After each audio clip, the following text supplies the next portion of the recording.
Good morning. It's January 8th, 2020. Oh my gosh, no, 2021. And it's time for your morning walk with me, Sophfronia. I'm going to try to walk with you through what we saw happen in Washington, D.C. 2 days ago. And it may take this video a little longer to do that, so bear with me.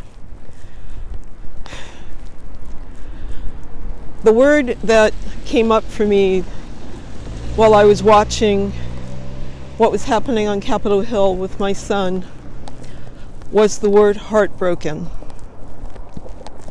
So here's what comes up for me when I think about being heartbroken. When we had the Sandy Hook tragedy here, I knew that was what was most wrecked within me. It was my heart. And I thought it would never recover. And I feel that when a heart is not just broken, I felt like I had like a crust over my heart. And I felt that it changed the way I saw people. I felt maybe it made me less trustful, more cynical. Whatever it was, I just felt that I wasn't me. And I thought that wasn't going to come back.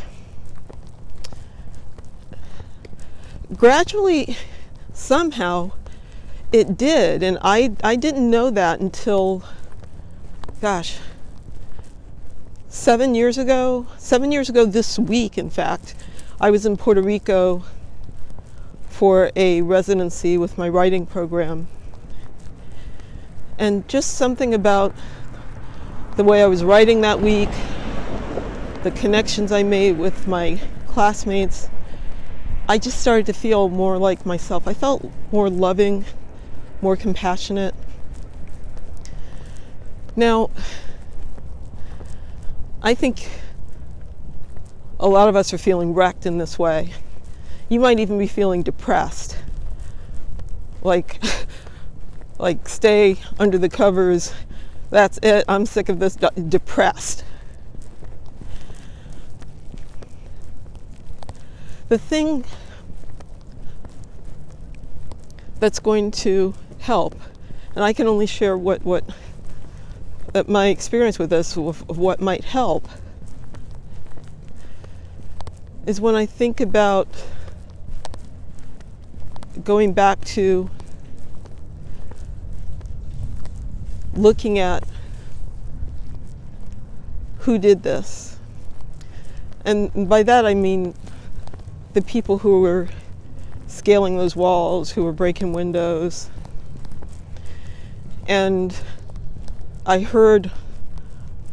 am hearing a lot of anger voiced towards them. We are really polarized right now in this country. But the only way that we can start seeing through to the other side is to think about the other side. For example, when I looked at that picture of that guy sitting in Nancy Pelosi's seat, I was thinking, okay, here's a guy who probably has not felt a lot of power in his life, who probably feels looked over, feels like things have been stolen from him, just as they were incited on, during the rally beforehand. And him sitting in that seat may have been the best thing that's happened to him in a very long time.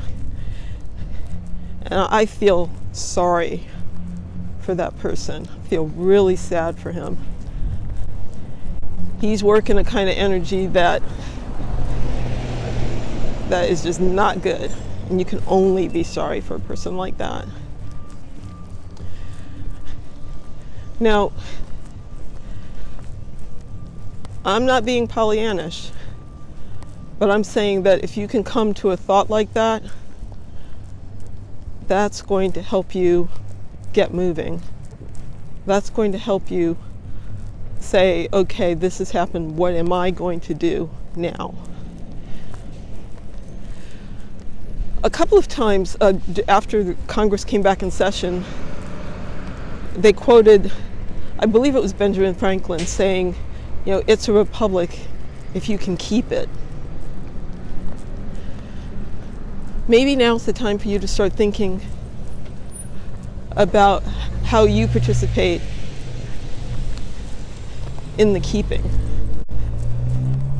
Maybe you're just going to decide from now on, I'm going to vote in every single election, whether or not it's a presidential election.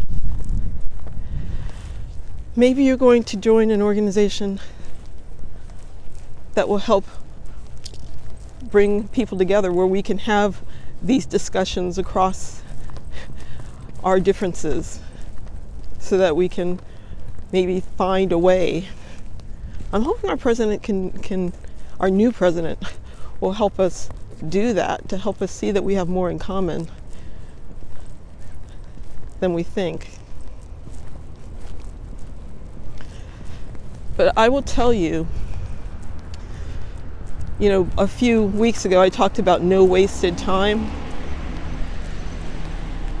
If you let your anger and depression and let someone else mess with your heart to the point where you are immobilized and you're not doing the things that you were meant to do, that's wasted time. That's time that has been taken from you. Don't let that happen. I'm going to keep walking. I hope this has made some sort of sense. It's so complicated. But protect your heart, okay? I know you can do that.